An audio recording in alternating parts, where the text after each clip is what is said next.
Welcome to That's My Story on Rogers TV Georgina. My name's Carolyn Grossi. Today we'll be chatting with Emily Ruth about her mental health journey and how she uses music to help her. Welcome to the show, Emily. Thank you so much for having me. It's great to be here. Well, we love music on Rogers. It just makes everybody happy, and we love hearing about local musicians. One of the places I like to always start our shows are to tell us, who is Emily Cook? Why are you Emily Ruth? And what's your connection to Georgina? Yeah, so I mean, my connection to Georgina goes back for most of my life. I grew up there, spent the first 25 years of my life in Georgina, going to Keswick Public School. I've been pretty entrenched in the Georgina culture for most of my life, and my family still lives there. And the transition to Emily Ruth is just that's my music name. So I've lately been able to work on some music in studio that I'm super excited to have out there. And my musician name is Emily Ruth. I love it. Thank you. I also want to say thank you. It's a very personal journey that you're going to share with us today, so I wanted to thank you for that. It's a really important one. So hopefully we can learn some more about it as we go. So as you said, you're born and raised in Georgina. When did you start with music? Well, it started for me at quite a young age. I actually did music for young children in Keswick. There was a class I was part of probably from when I was 4 or 5 years old. Basically, a class where you're just learning to like tap sticks together or playing around on a keyboard. But it was really what kind of started me out. And then I was taking piano lessons. I did that as well in Sutton with Dee Henderson and Kathy Anderson, and really learned a lot from a young age and started getting into that. And music was always part of my family too. My dad played guitar, so at home we were always singing or doing things like that. At family reunions, we'd always get roped into singing a song or doing a performance of some kind.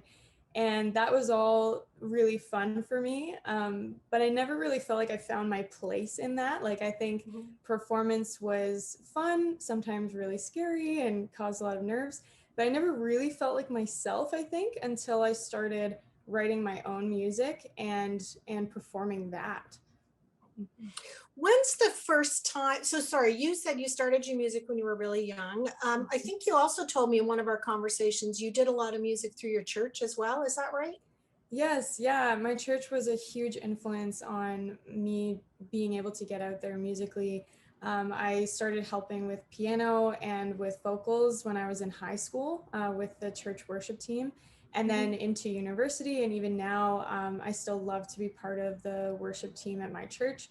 And that was definitely a huge influence in just encouraging me towards being more comfortable singing in front of people, and that can be really scary. So having a safe environment like that was really helpful for learning what it looks like to express myself musically in a more public setting. That's great. I mean, singing in church is where a lot of people get started. And even for those of True. us who are not musical, it's also a very unforgiving space to get started, I imagine, right? Yeah, very like it's definitely a really accepting space, and really nice to be able to yeah, have that encouragement and people around you who have more experience, who are willing to share what they've learned with you and kind of help you like be lifted up in that.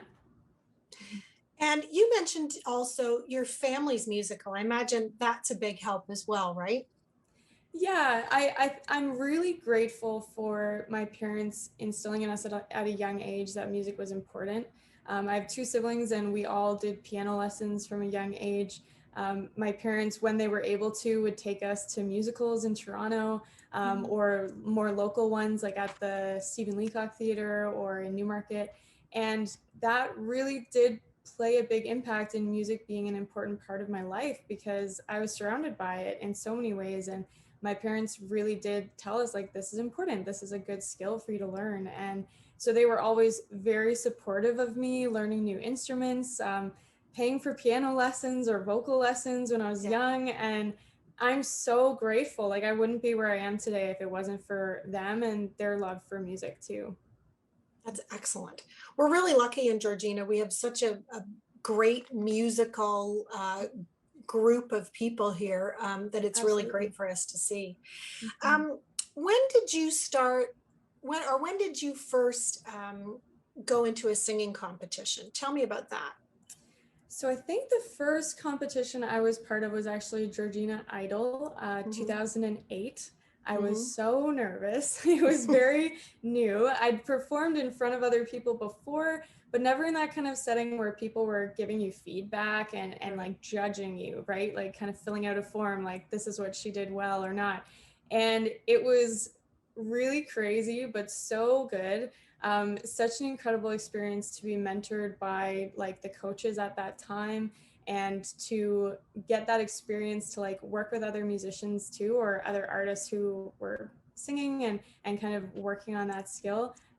Super terrifying as well, but incredibly fun to be able to be on that stage at the fair and just feel that support from people, from my friends and family. And yeah, it was scary, but very cool.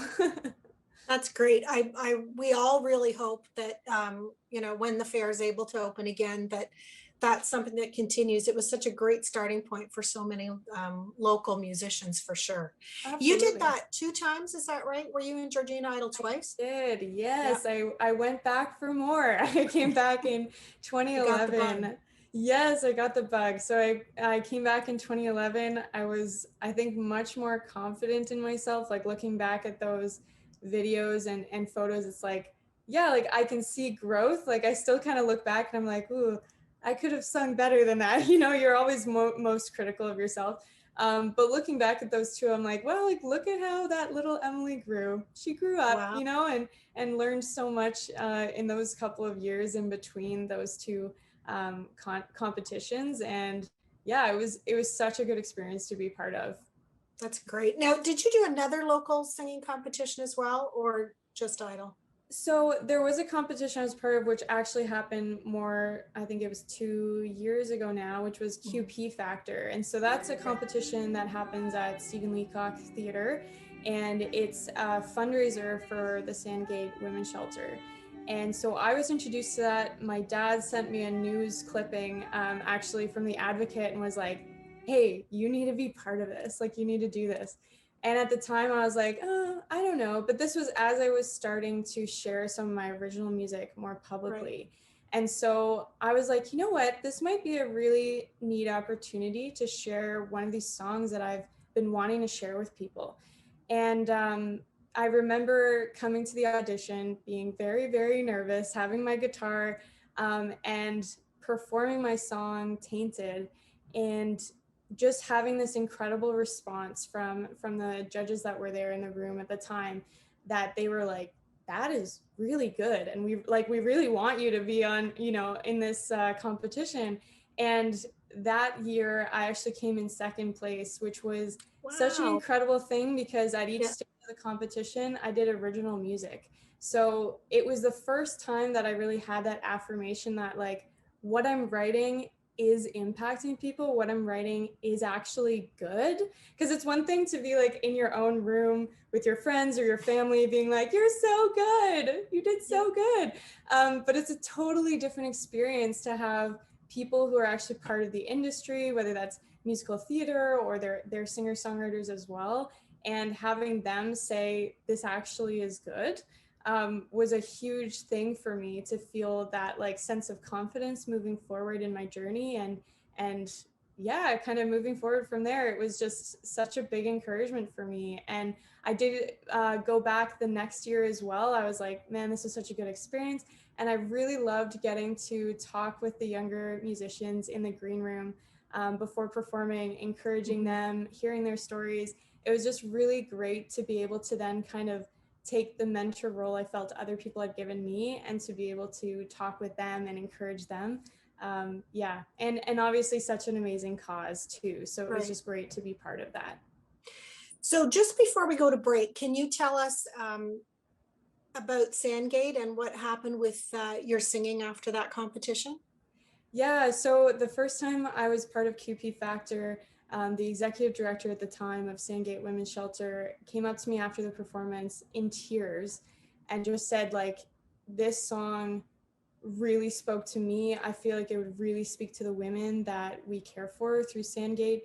I would love to stay connected with you. And I was like, yes, absolutely, that's amazing, and so incredibly touched by that.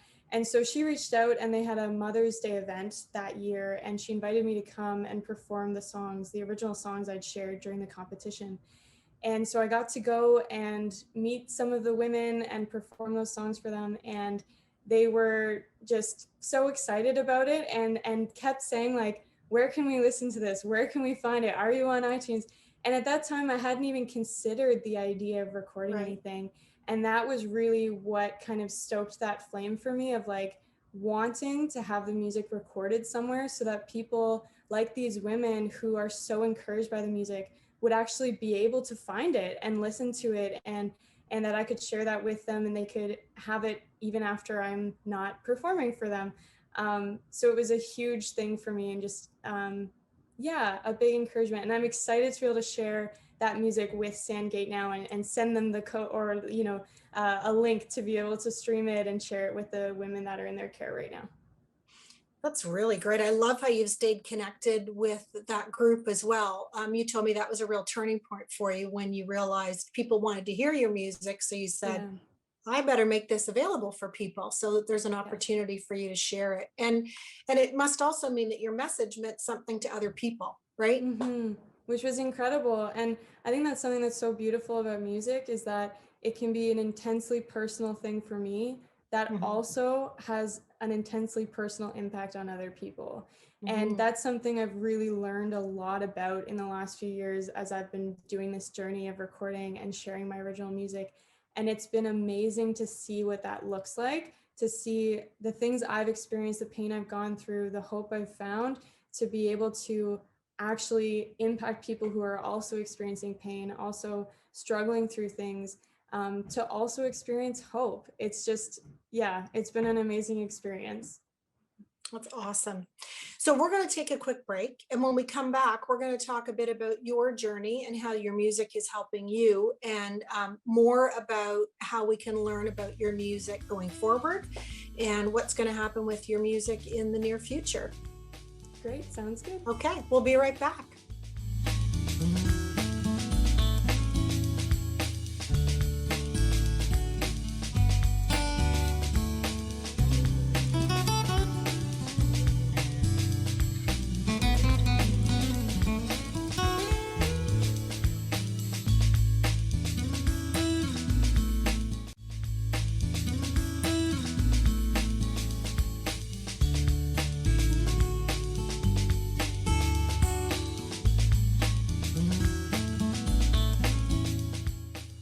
Hi, welcome back to That's My Story on Rogers TV Georgina. I'm Carolyn Grassi, and today we're talking to Emily Ruth about her music. Emily, so we just finished talking about your competitions and how Sandgate reached out to you and you started to do some work for them, and that sort of led you to your journey of sharing your music. So, can you tell us a bit more about how music for you is helping and what you used some of your music for? Yeah, absolutely. So a lot of, or all of the songs that are on the album I have is based on a season in my life where I was really struggling. I'd come out of a big transition in my life. A lot of things had changed. I felt very alone. I had always struggled with anxiety, but Mhm. during this season, it became so strong that it was hard for me to function, or build relationships.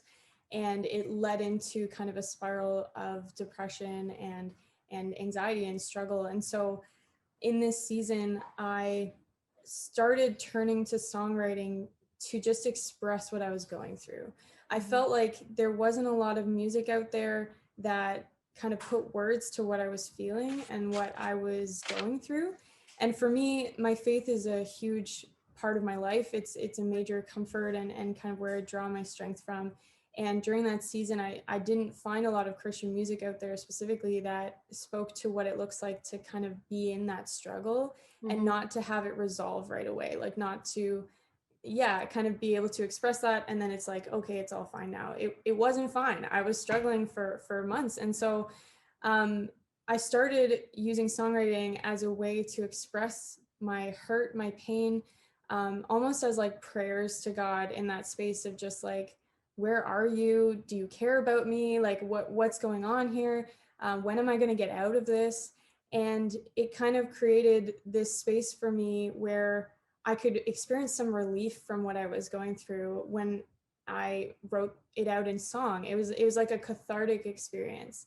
And not only that, it was like a way for me to, like I said, pray to God, connect with Him during that season where I felt very distant and very disconnected. And so throughout my journey over the next almost 2 years, I was just Mhm. writing music like crazy. And that was through, the process of hurt and healing and kind of experiencing what it looks like to sit in that space. I also was able to process things that I was learning from counseling that I was going to help with depression, with anxiety. And all of those things kind of ended up in this like storyboard of these 10 songs that I have in the album. And it basically tells a story because a couple of years after I started writing the music, um, I was kind of told by a friend you can look back on this season and see how there's been change, how you've been growing, how even God's been speaking to you during this season, and it's through your songs. And it was like a light bulb went off, and I went home that day and flipped through my book and just started crying because I could see this narrative in the songs of like me asking God for an answer and Him responding with like, I'm here with you. Like, I'm Right. here. I haven't left. And this incredibly beautiful story of Him just being with me every step of the way.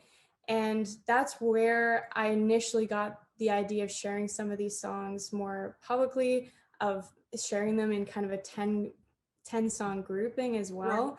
I shared with a small group of friends who were like, wow, this is so encouraging. This is amazing to hear your story and kind of where you've come from and where you are now. And they encouraged me to share a bit broader. And so I organized a music night at my church and I shared those 10 songs with like 70 people, which was crazy at the time to be Yeah. able to do. Um, and again, people were like, wow, this is like really encouraging and we love being able to hear your story. So it just has been such an incredible journey of seeing what it looks like to be open about the struggles I've experienced, about my struggles with mental health and with just, yeah, processing difficult things in life. And then seeing people respond and being like, yeah, like I also need songs for when I'm really struggling. I also need music for those unspeakable times where you're just feeling so much pain and you don't know how to express it. And there's a Does it need out still there for that. does it still surprise you that your words and music um, relate to or help other people?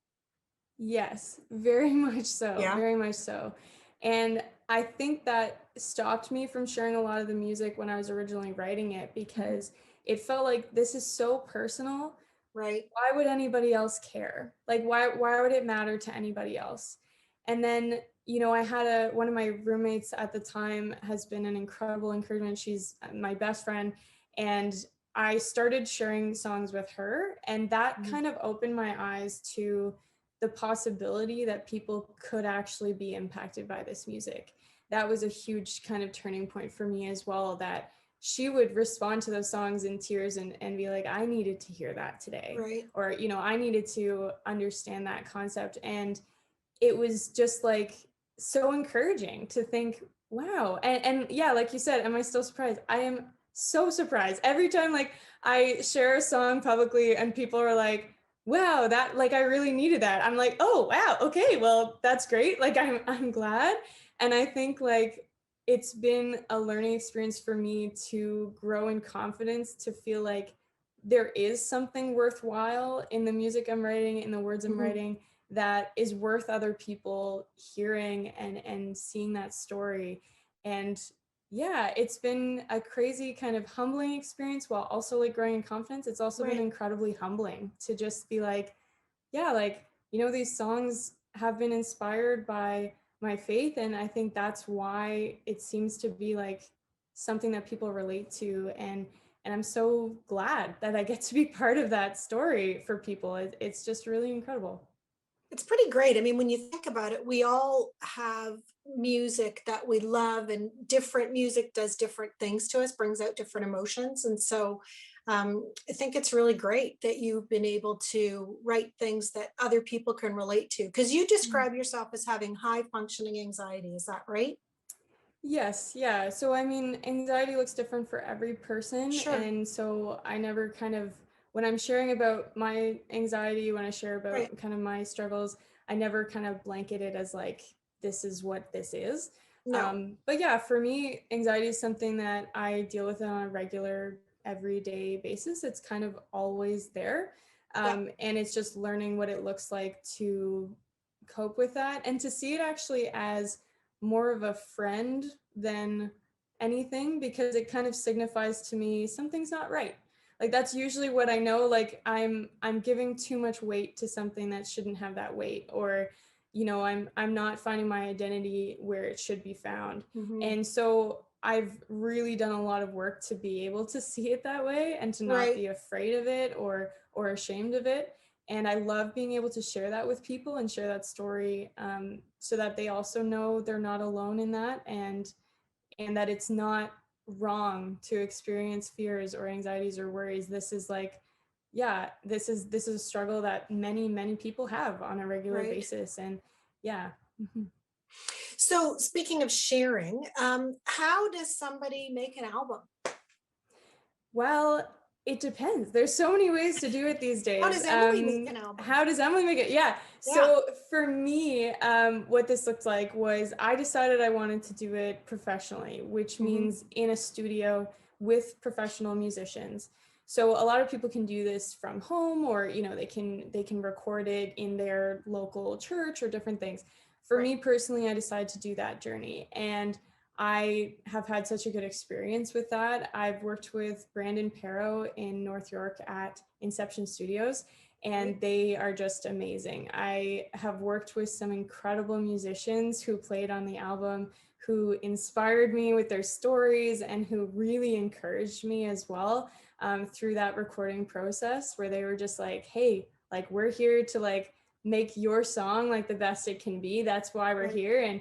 And just being able to see what it looks like to transition a song from me in my room on an acoustic guitar Yeah. to this like full thing where I'm like singing into a fancy microphone and there's a Right. full band playing with me, and it's just been so cool to see what it looks like to transition a song into that. And we've worked really hard on it.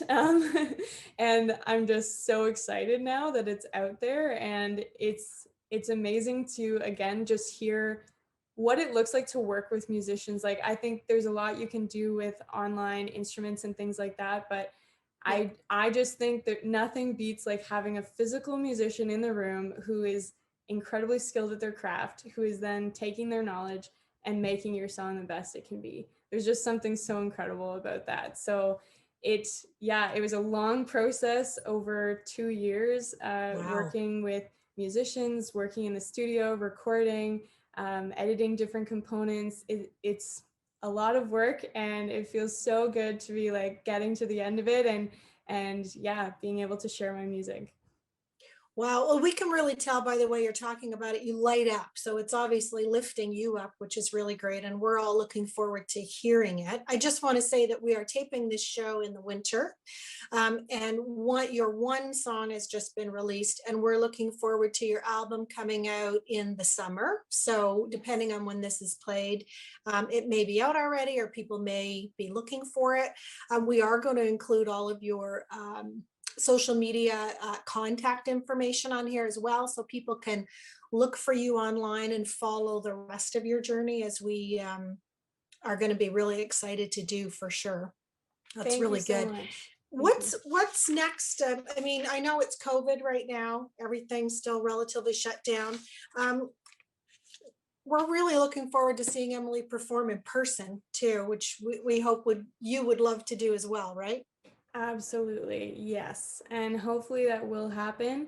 I Yeah. mean, in previous summers, I've performed anywhere from the Georgina Farmers Market to, local, like there was a Toronto brewery that I played at, that there was a market there. Yeah. There's definitely a lot of space for that. Even last summer, during COVID, I was able to perform at a Newmarket, the Metropolis Cafe, which was Oh, great experience. They're so love it. lovely there. Yeah. I performed at another Main Street Cafe in Stouffville. I'm Hmm. not sure I got the name right, but yes, and also a great experience. So a lot of local businesses are looking for musicians to play. At least last summer they were. So the Yeah, hope is that maybe we'll be able to see you guys live and sure. in a performance setting. That would be amazing. Even an album release or something. Who knows? It depends on COVID, but yeah.